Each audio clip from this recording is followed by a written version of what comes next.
성도 여러분, 밤새 안녕히 주무셨습니까? 복된 새날이 밝았습니다. 함께 또 찬양 드리며 하나님 예배자로 나가겠습니다. 197장 예전 찬송 178장 은혜가 풍성한 하나님은 197장 찬양 드립니다.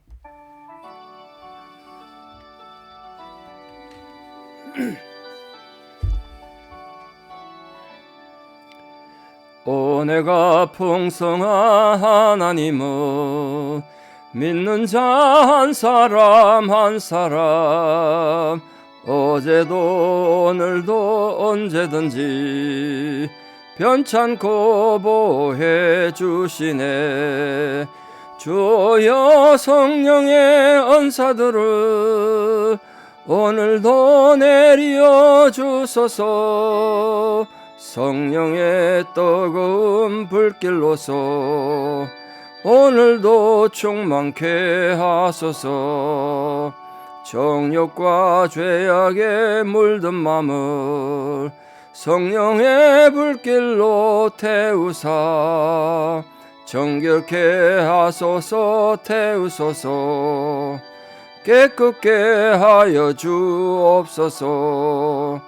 주여 성령의 은사들을 오늘도 내려 주소서. 성령의 뜨거운 불길로서 오늘도 충만케 하소서. 희생의 제물로 돌아가시 어린 양 우리 주 예수여 구속의 은혜를 내리시사 오늘도 구원해 주소서. 주여 성령의 은사들을 오늘도 내려 주소서. 성령의 뜨거운 불길로서 오늘도 충만케 하소서. 주님의 깊으신 은혜만을 세상에 널리 전하리니 하늘의 능력과 권세로서 오늘도 입혀 주옵소서. 주여 성령의 은사들을 오늘도 내려 주소서. 성령의 뜨거운 불길로서 오늘도 충만케 하소서. 아멘. 주기도문으로 신앙 고백 드리겠습니다. 하늘에 계신 우리 아버지, 아버지의 이름을 거룩하게 하시며 아버지의 나라가 오게 하시며 아버지의 뜻이 하늘에서와 같이 땅에서도 이루어지게 하소서. 오늘 우리에게 일용할 양식을 주시고 우리가 우리에게 잘못한 사람을 용서하여 준 것 같이 우리 죄를 용서하여 주시고 우리를 시험에 빠지지 않게 하시고 악에서 구하소서. 나라와 권능과 영광이 영원히 아버지의 것입니다. 아멘. 2024년 10월 23일 수요일 새벽입니다. 하나님 주신 말씀 누가복음 2장 41절에서 52절입니다. 누가복음 2장 41절에서 52절. 누가복음 2장 41절 봉독에 올립니다. 그의 부모가 해마다 6월절이 되면 예루살렘으로 가더니 예수께서 12살 되었을 때에 그들이 이 절기의 관례를 따라 올라갔다가 그 날들을 마치고 돌아갈 때에 아이 예수는 예루살렘에 머무셨더라.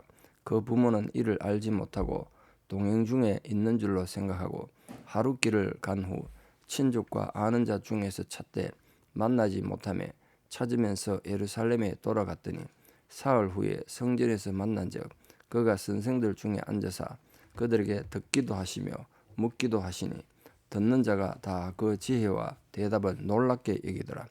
그의 부모가 보고 놀라며 그의 어머니는 이르되 아이야 어찌하여 우리에게 이렇게 하였느냐. 보라 내 아버지와 내가 근심하여 너를 찾았노라. 예수께서 이르시되 어찌하여 나를 찾으셨나이까. 내가 내 아버지 집에 있어야 될 줄을 알지 못하셨나이까 하시니 그 부모가 그가 하신 말씀을 깨닫지 못하더라. 예수께서 함께 내려가사 나사렛에 이르러 순종하여 받드시더라. 그 어머니는 이 모든 말을 마음에 두니라. 예수는 지혜와 키가 자라가며 하나님과 사람에게 더욱 사랑스러워 가시더라. 아멘.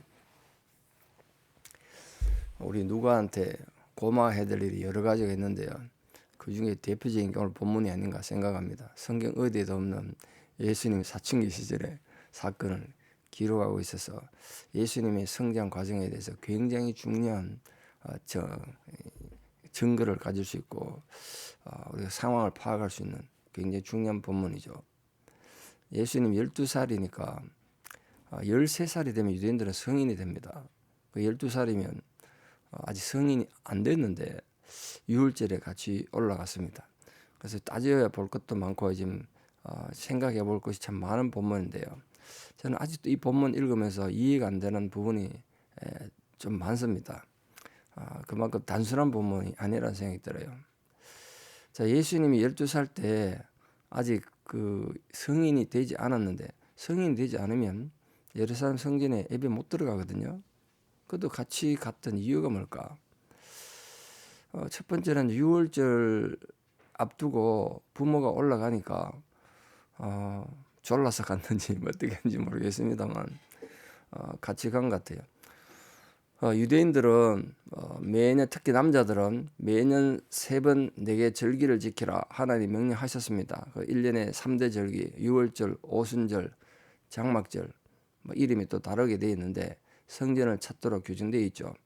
로마 제국 전역에 흩어져 있던 소위 말해 디아스포라 유대인들, 그들이 3번의 이 절기에 예루살렘 성전에 와서 제사드리고 예배드리라고 하는 것이 하나님의 명령이었습니다. 그러나 외국에 살면서 교통도 불편한 고대 시대에 1년에 3번 예루살렘 간다는 건 정말 힘들고 불가능한 일이었습니다. 그래서 대부분 1년에 한 번 예루살렘에 갔는데 그때가 이제 유월절입니다. 그 유월절 날 엄청난 인구가 이제 모이는 거죠. 심지어는 100만 명씩 모이게 됐다 그러니까. 근데 13세가 되면 이제 유대 아이들은 성인이 되고 계명의 아이들이 됩니다. 그러니까 율법의 요구를 책임져야 되기도 하고 또 종교 집단의 구성원이 돼가지고 종교 행사에 참여하기도 하는 그런 권세를 권리도 가지는 그런 나이가 됩니다. 그런데 아직 13세가 되지 않았는데 예수님께서 예루살렘 간 이유는 성년이 되실 준비를 위해서였을 수도 있고요.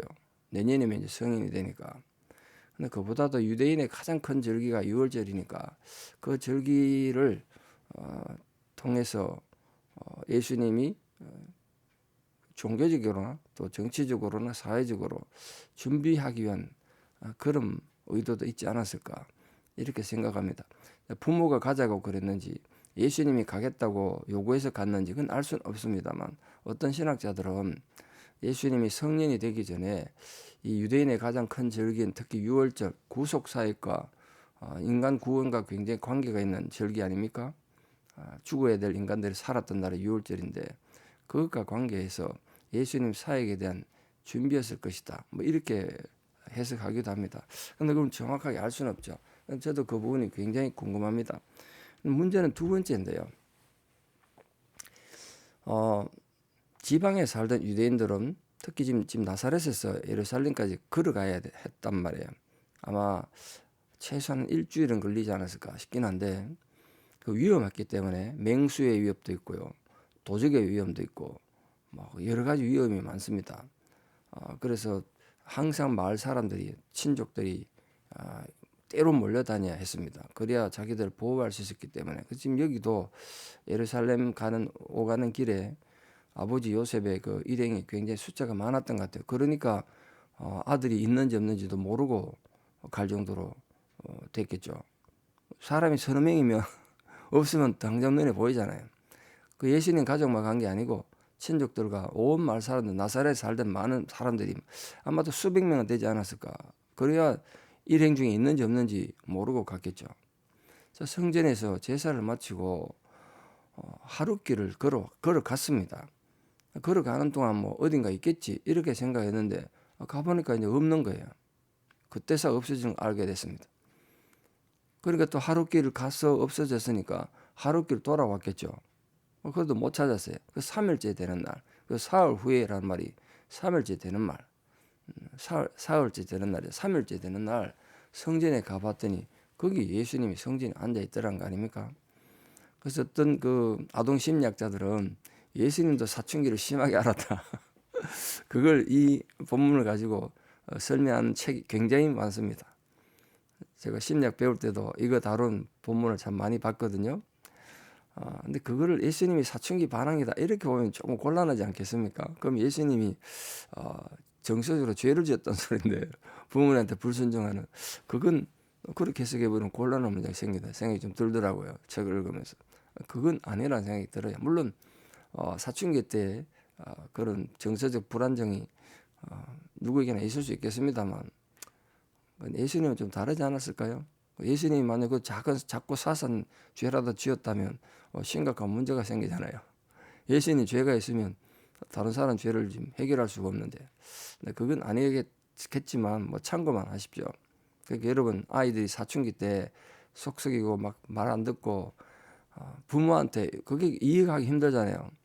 부모한테 내가 여기 성전에 좀 남아서 선생들과 좀 성경에 대해서 묻고 싶고 알고 싶다. 부모님 먼저 가십시오. 얘기하든지.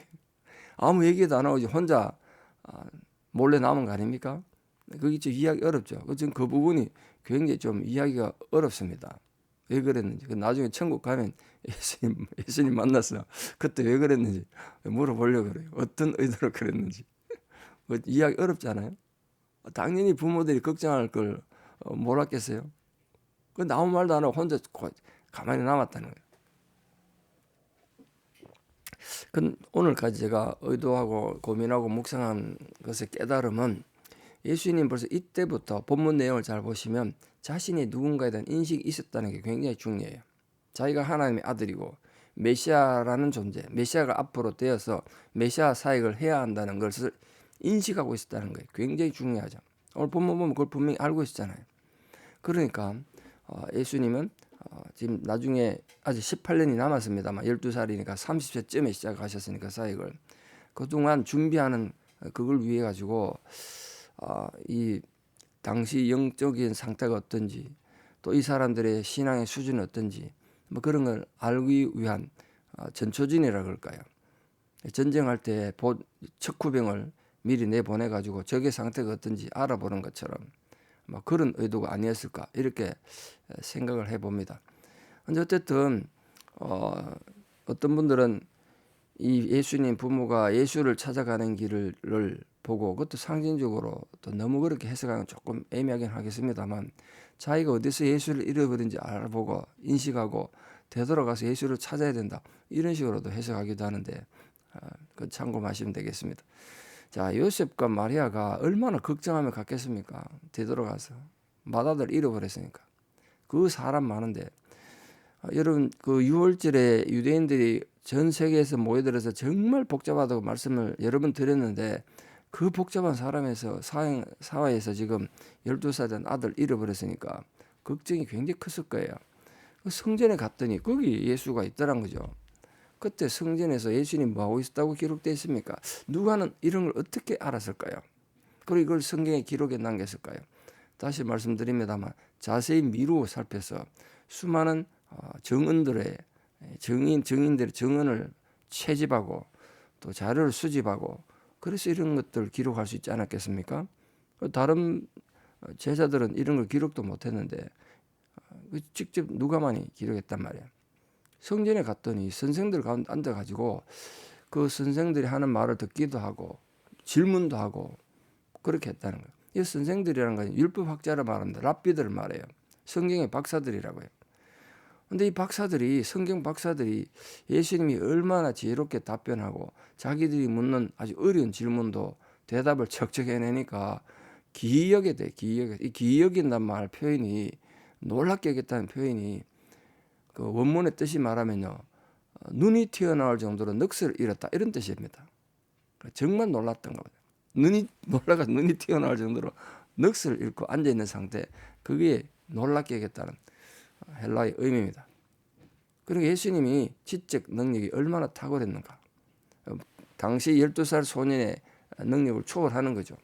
이런 사건을 통해서 예수님이 이미 30세 사역을 시작하시기 전에 깊은 통찰력을 가지시고 또 지적인 영적인 놀란 수준을 이미 가지고 계셨다. 그걸 보여주는 거죠. 예수님께서는 완전한 신성을 소유한 완전한 신이신 하나님이셨음에도 불구하고 그 인간이 완전한 또 인간이 되셔가지고 인간이 성장해야 될 그 단계가 있지 않습니까? 그 과정을 다 거쳐갔다. 그렇게 겸손하게 자신의 성장을 이루셨다. 그럼 우리는 오죽하겠습니까? 완전한 인간이잖아요. 우리는 신이 아니잖아요. 그러니까 인간 성장 과정의 체험을 직접 하신 예수님께서 우리 약함을 아시겠죠. 직접 경험해 보셨으니까. 누구보다 잘 아실 것이다 믿고 어떤 어려움과 고난에도 두려워하거나 낙심하지 말고 기도함으로 또 하나님 은혜의 보좌 앞으로 담대히 나가서 오늘도 위로를 얻고 또 그렇게 성장해가는 우리가 되기를 바랍니다. 나태하고 게으르고 그저 안주하지 말고. 자, 가장 문제되는 이겁니다. 49절 보십시오. 예수님께서 부모들이 어째서 네가 이렇게 행동했느냐, 우리가 얼마나 걱정했는 줄 아느냐, 뭐 당연히 그러지 않겠습니까? 그런데 예수님이 죄송합니다, 미안합니다 이런 말하지 않고 어째서 나를 찾았었습니까? 이래 대답했어요. 왜 나를 찾았습니까? 그러면서 내가 내 아버지 집에 있어야 될 줄 몰랐습니까? 이렇게 대답했습니다.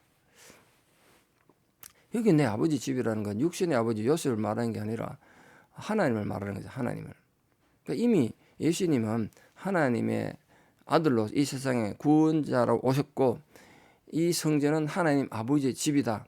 그리고 내가 있어야 될 곳은 이곳이다. 라는 이 당연한 자기 존재에 대한 인식이 있었다는 거예요. 이게 굉장히 중요합니다. 예수님께서는 벌써 12살밖에 안 됐지만 자신의 전 생애가 하나님 뜻에 의해서 이루어져 가고 앞으로 인도될 것이고 또 그렇게 어떤 삶을 마감할 것인지 이미 알고 계셨다는 거예요. 그래서 영어 성경에서 제일 중요한 성경이 KJV인데요. 그 KJV에서는 내 아버지의 집에 있어야 될 줄을 이 말을 내 아버지 일을 하는 걸로 이렇게 번역해 놨습니다.